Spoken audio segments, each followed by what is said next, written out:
Hey, Bills Mafia. We know there's only one topic every day. All Bills, all the time.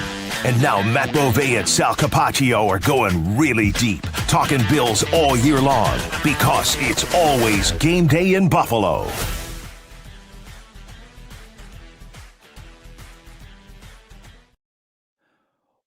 Well, the Buffalo Bills are now 7-3. Greetings, everyone. A solo edition of It's Always Game Day in Buffalo. Matt Bove here. We are going live. So if you are watching the show live, hello. If you are going to watch this afterwards, listen to this afterwards. We're breaking down the Bills' 44-32 win on Sunday against the Tampa Bay Buccaneers. There are so many different things that we can talk about in this episode.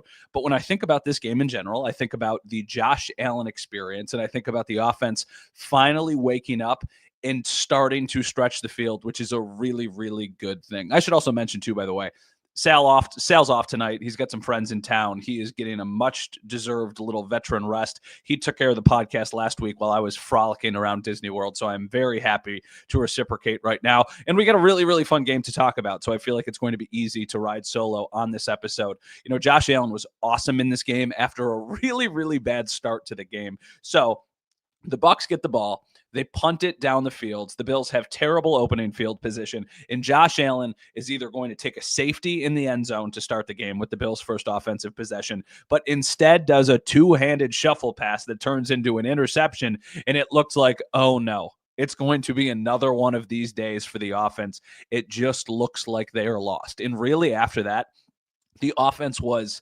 exceptional. There was one other interception from Josh Allen where he could have taken a check down to Ty Johnson. And listen, he deserves some criticism for that too. And there was a point in this game where a lot of people like myself who cover the team and just anybody who was watching was like, Josh Allen needs to be better. And boy, was he. He turned it on and completely lifted this team to victory, right? They scored 44 points. Their defense today could not stop a nosebleed. And listen, that is going to be something that we talk about. Yeah, I mean, Scott just commented, Allen put the cape on. He did.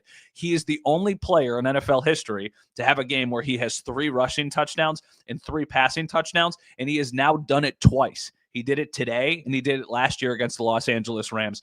I just think that's the big picture of this game, is that Josh Allen is still really freaking good. And when you need him to be really good, he can be. And the offense can still be dynamic. I think there was so much to like about the passing game. And I think the verticality that they showed, their ability to stretch the field, some of the shot plays that they took. And I know that that does not lead to as efficient of a Josh Allen, but I'm fine with that. I feel like you got to live and die by the deep ball. You got to live and die by the big play. And they've always kind of tried to take that. I shouldn't say they always have, but at times they've tried to take that away from Josh Allen. They focus so much on yards after the catch. They focus so much on not turning the ball over. And I understand all of these things. I understand why you do that. But that type of game and that type of game plan has to fall into a certain script, into a certain matchup. That makes sense when you have the lead or when you're playing against a certain type of team. In a game like this where your defense isn't stopping somebody, you need your quarterback to put on the cape, and that's what Josh Allen did. Baker Mayfield was also a dog in this game, so you knew that you were going to have to outduel the other quarterback, and I think that Josh Allen did. I think Josh Allen's, probably going to win AFC Offensive Player of the Week because he should. He had 350-something total yards, 6 touchdowns. He rushed the ball today, which is a good sign. Pitzer says right here, let Josh run and throw to the running backs. Think about this game. Ty Johnson has a 52-yard touchdown on a screen pass, which was a nice, I believe, audible from Josh Allen to check into that because he saw what the Bucs were trying to do defensively. He had the screen pass they should have thrown to Ty Johnson that led to his second interception. I just think that he missed that play because it would have been an easy first down.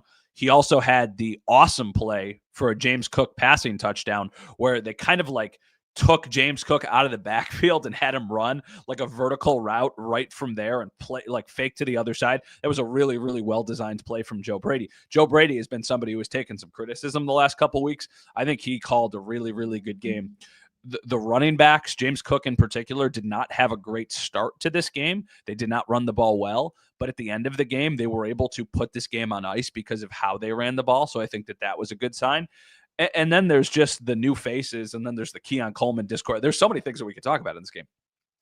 Let's start with the wide receivers, then we'll work our way to Keon, and then we'll eventually get to the defense. And if I'm all over the place, I apologize. I don't do a lot of solo pods, so I might just be bouncing all over the place. Wide receivers. Let's start with Tyrell Shavers. He was awesome in this game. He steps up because they need somebody to step up, and he gets the big touchdown pass from Josh Allen where Josh rolls out to his right, buys time, hits Shavers over the top. I think so many Bills fans were excited to just see the ball go deep and then them actually be able to complete it. A couple plays before that, mind you, Josh Allen hit McCole Hardman on another deep ball that was a damn near perfect throw that probably should have been caught. It would have been a tough catch for Hardman to make, but it's also one that you would think an NFL receiver makes.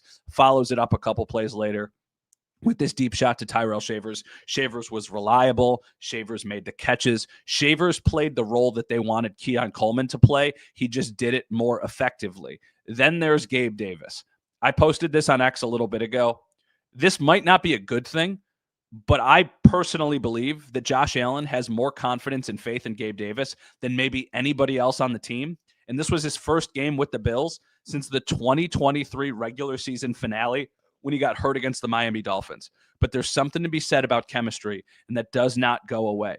The thing that Gabe Davis always did so well for this team was his ability to be able to go off script and his ability to read what Josh Allen needed and find open space. He even did that in this game. Like Scott just posted, huge third down catch early for Gabe. It was actually a fourth down catch. The Bills went for it on fourth down. Gabe Davis with a slant. Josh trusts him, throws it into a tight window. Gabe makes a nice catch. Now, later on in that drive, Gabe actually, the only attempt that went his way that he did not catch was the same thing, a quick little slant. Josh said after the game he threw the ball too hard, which is like, okay, he's trying to take the blame for something he shouldn't take the blame for. That's probably a ball you want to see Gabe Davis bring in. But they were clearly still on the same page. And he provided a needed secondary option, and he also kept the defense honest for the snaps that he was on the field. You know what Gabe Davis feels like to me at this point in his career and, as he's trying to revitalize things with the Bills? Gabe Davis is what Mac Hollins was for the Bills last year, but I think with a little bit more upside and with more chemistry with Josh Allen. And I know it is one game, and I'm not trying to get carried away. He's still on the practice squad. He's not even on the active roster. I think he's going to be. I think eventually he is going to earn a spot. I just don't see how they move on or sit a player like that. Like when the Gabe Davis conversation happened, it was like, well, who is he going to play in front of? Well, I think he's playing in front of Keon. I think he's playing, even though Shavers had a nice day, I think that they trust him more than pretty much, like I said, anybody else there. I see a world where the wide receivers on this team are pretty consistently Khalil Shakir, Josh Palmer, Gabe Davis, and then those other pieces are complementary pieces that they use sporadically down the road. So I know Gabe Davis only finished with 40 yards. It's not like he had some unbelievable day, but I do think that he provided a spark to the offense, and they needed somebody to, with Dalton Kincaid missing in this game. And then there's the Keon Coleman stuff. This is fascinating. And this is getting bad for Keon Coleman. So if you don't know already, Keon Coleman was was inactive in this game, a healthy scratch, because he was late or missed, one of the two, a team meeting on Friday. Now, if that doesn't sound like that big of a deal, it is, because this is the third time that the Bills have taken disciplinary action against Keon Coleman in the first year and a half of his NFL career. He got benched last year in the first half against the Jags because of some sort of off-the-field thing. Then he got benched at the beginning of the Patriots game a couple weeks ago. And then he got benched for the entire game, inactive for the entire game. And I think that this was Sean McDermott just trying to send a message like, enough is enough. And Keon Coleman has to learn from this. And if he doesn't, I do not see a world where he is on the Buffalo Bills long-term. I really don't. I just wonder if they cut bait. I think you can make the argument they're a more explosive offense when he is not on the field. So if that's the case, and you are dealing with these headaches off of the field, then what are you ultimately doing? And Sean McDermott said today, to his credit, he's like, we are not giving up on Keon. We believe in Keon. I know Deion Dawkins spoke about it after the game, and some of his other teammates were asked about it as well. And they were all very supportive of the player. But first off, you have to learn, and you cannot make these mistakes again off the field. And you also need to be better on the field. It's an easier thing to have to deal with if you are not producing on the field. You got to be really freaking good for teams to put up with headaches off the field. And Keon Coleman has not been really freaking good this year. He's been incredibly inconsistent and has been much of what we saw last year. So I wonder, like with a short week coming up on Thursday with this game coming up against the Houston Texans, I wonder if Coleman isn't active again. It feels like if you just put up 44 points, why would you try and screw with the chemistry and, the building blocks and the foundation that you laid and try and fit Coleman back into the picture? I think that they're going to roll with the same wide receivers and see what they have, and then they go from there. But this is a really interesting fork in the road for Keon Coleman. You need to come back from this and you need to produce and you need to make plays, because if you don't, I think that this team is cutting bait and probably just, swallowing their pride. And that's going to be, a really, really, for Brandon Beane, you talked about the wide receiver position. You talked about your belief in Keon Coleman. There was all of the training camp buzz about Keon Coleman, and it has just not translated to anything. It's just like Scott says, just like hockey. Let Keon sit in the press box and learn. Yeah, but it's also somebody that the year started so well. He had a promising training camp. He made several big plays against the Ravens that helped get them back into the game and ultimately win the game. I still do think there's talent there. I just don't know if the Bills are willing to be patient or willing to deal with these growing pains. They need people who can produce right. They're a team in a Super Bowl, and you can't deal with this while you're trying to do that, because there are other guys who can come in and can be effective, like Gabe Davis and like Tyrell Shavers, who both today kind of played the Keon role, but were more consistent in doing it. So I don't think he plays Thursday because it's a short week and because of everything that happened. Maybe they're like, okay, let's see how you respond, and they, throw him a bone, but we don't know. And yeah, I mean, Todd says he definitely won't be active Thursday. The extra time this coming week is going to be big for Coleman. Yeah, you could. I think that that's what they should do. I think that you just run it back. You just scored 44 points. It was maybe the Ravens game to start the year was probably the most impressive offensive day. This might be second, but I think that you run it back against a really good Houston defense. You try and get a win, and then you give yourself that mini bye and something to build on. But the Keon thing is absolutely, unequivocally the big national story that people are going to be talking about, because he is a name and he's a personality and he's somebody the Bills invested very, very highly in. And up to this point, it has not worked out. It just hasn't. There have been flashes, but those have been far too inconsistent. So with the wide receiver position today, I've really liked what Tyrell Shavers did. He was awesome. I think he deserves a ton of credit. Besides Josh Allen, probably the player of the game. I think Gabe Davis was great in the role that they asked him to do, and that's a really, really good sign. Let me actually go to the box score here and just see. Yeah, James Cook and Ty Johnson were actually the second and third leading receivers in this game, just because the big plays they had. James Cook finished with 66 receiving yards on 3 catches, 3 targets, 3 catches, 66 receiving yards and a touchdown. Ty Johnson, 2 catches, 2 targets, 61 yards and a touchdown, with that 52-yarder being the big one. After that, I mean, Dawson Knox had 1 catch. Curtis Samuel had 2. Josh Palmer had 2. Khalil Shakir had 1. Shakir, not a big part of the offense today, which was a little bit surprising. He also was kind of banged up during the week, so maybe that was planned, I guess. We shall see. But yeah, I just think that that's probably the big story for the Bills, is that the wide receivers stepped up on a day when they needed to. I'm going to cough quick. All right. So that's the wide receivers. That's the Josh Allen talk. From looking at the box score, the run game was pretty ineffective. James Cook had 16 rushes for 48 yards. He averaged 3 yards a carry. His longest rush was only 8 yards. The thing I'll say to his credit was that he did get better in the second half.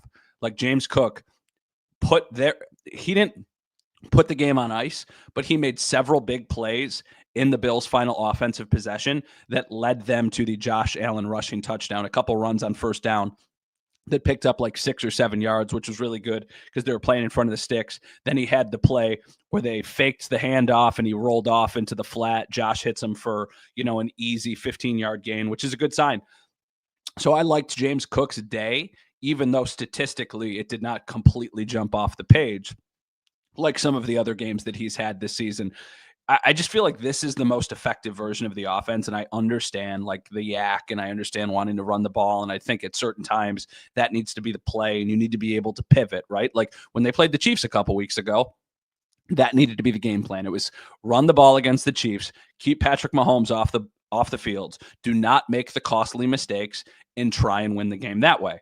against a team like the Bucs, you weren't stopping them. You needed to put up points. You needed to be explosive. You just kind of needed to live with the mistakes. I mean, that's not lost in the shuffle. Like the Bills lost the turnover battle in this game 3-2, and one of the turnovers from the Bucs happened after the game was already on ice in the final minute when Daquan Jones got a sack and forced a fumble. So, like, yeah, it's just there were times today when the offense struggled a little bit, but that said, it was still a really, really explosive day. Todd, they haven't thrown that wheel route to Cook all this year until today. It was a staple 2 previous years. Yeah, and Todd, this one was really, really well designed, the way that they set up the play. And the thing that I liked the most about that was this was like vintage Brian Dable, and obviously he's not here, but I always like when a team makes a big play and then goes for a kill shot. And Todd, you kind of perfectly set me up for the next thing that I was going to talk about was Cole Bishop is ascending before our eyes and just keeps making plays. That is a great sign for the Bills. This is a player who has continued to get better, and he set up that James Cook touchdown by the interception that he had because the Bills needed a big play. For as great as the offense was in this game, especially down the stretch, I do not think that they win this game without that Cole Bishop interception. So listen, it was a 3rd down. It was him taking advantage of an opportunity. It was not like he did some crazy athletic thing. It was a bit of an overthrow from Baker, but he was in the right place. He was covering, I believe, Emeka Egbuka before that, and, was able, the ball sailed on Baker a little bit, sailed on Josh several times. Cole Bishop made the play. Yeah, I mean, Scott says Bishop won the game for the Bills. Yeah, I feel like you could make that statement and think about some of the other games where he has made big plays. Against the Chiefs 2 weeks ago, he was phenomenal. He was maybe the best player that they had. Against the Dolphins last week, he has an interception on the opening drive of the game. And it's like, hey, listen, Cole Bishop really, really looking good. And then he makes a huge play in this game, which set the Bills up for that James Cook touchdown that we were just talking about. So on a day where the defense kind of stunk for most of the day, Cole Bishop continues to be a player that is ascending. And that is a really, really good sign for this defense because the older veterans have not been great. Like Jamie just put, where is Milano?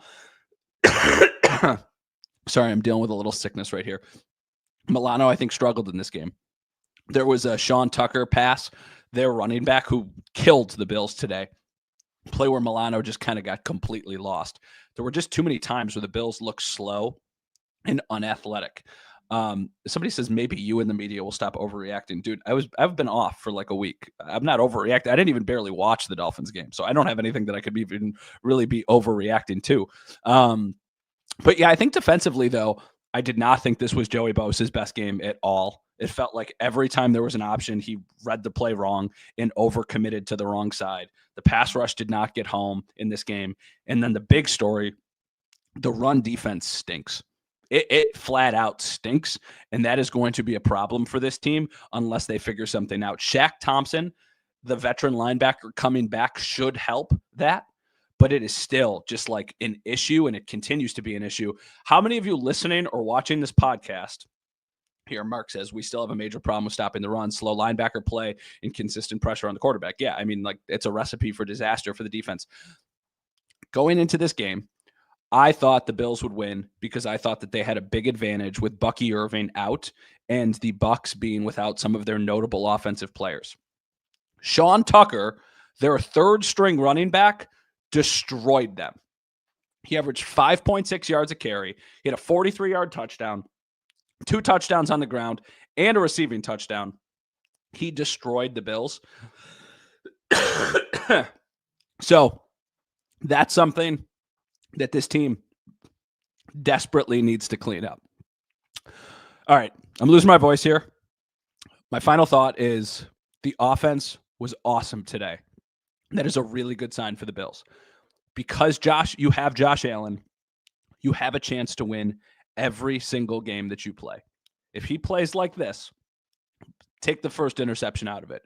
There is not a team in the NFL that this team cannot beat. But they have to be better defensively so it doesn't always fall on Josh Allen and on the offense. So the Bills are 7-3. I know they're still chasing the Patriots in the division. They still have a long way to go. They've got a tough matchup coming up against the Texans defense. I don't know what we're going to see from the Texans offense, because I don't know if it's going to be CJ Stroud or I don't know if it's going to be Davis Mills. For what it's worth, the Texans won today 16-13 against the Tennessee Titans on the road. Davis Mills was 26 of 41 for 274 yards and 1 touchdown. They really tried to run the ball with Marks, but he only averaged 2.4 yards a carry. Nick Chubb had 5.7. So theoretically, this should be a game where the Bills defense is able to have some success. But the Bills offense is going to be challenged significantly because the Texans defense is like legit. The Broncos have probably the best defense in the NFL. The Texans have one of the best defenses in the NFL. But my goodness gracious, if you're going on the road and you're playing against Davis Mills, you should win that game every single time that you play. So it's a tough task for the Bills defense. For the Bills offense going against the Texans defense, but we will see who is playing quarterback. And I do think we should have some clarity on that by the time we do our next podcast, which, by the way, is live on Tuesday night at Batavia Downs. If you're in the Buffalo area, in the Batavia area, we will be live there from 6 to 7. Come see Sal and I. Come say, hey, we're going to be talking about the Bills, getting ready for Thursday night football. And the one thing we'll close with, the Chiefs lost today. Chiefs are 5-5. It's really, really interesting how everything is going to shake up in the AFC. I still think they're getting in the playoffs. I'm never going to count out that team. I think they're going to get into the playoffs, and they're going to be a 7 seed, and they're going to be like the worst possible matchup ever for whoever the team is with the 2 seed, whether that's who knows? That could still be the Bills. But yeah, best part of this Sunday, Chiefs lost. They're 5-5. And all of the teams ahead of them in the wild card, they have losses to. The Bills, the Chargers, the Jaguars. So we'll see what happens. But thank you, everybody, for listening to It's Always Game Day in Buffalo. I've been battling a wicked cold. So talking for 21 minutes straight without a drink, which was stupid on my part, feels like I'm going to go pass out now. But thank you to Mike, our producer. I hope Sal is having a great dinner while I'm sitting here hacking it up on the podcast. We will talk to you guys again on Tuesday night at Batavia Downs live from 6 to 7. Come join us if you're in the area. Thank you for listening. Thank you for watching. The Buffalo Bills are 7-3 following their 44-32 win over the Tampa Bay Buccaneers. Have a lovely day, evening, whenever you're listening, and we'll talk to you guys soon on the next episode of It's Always Game Day in Buffalo.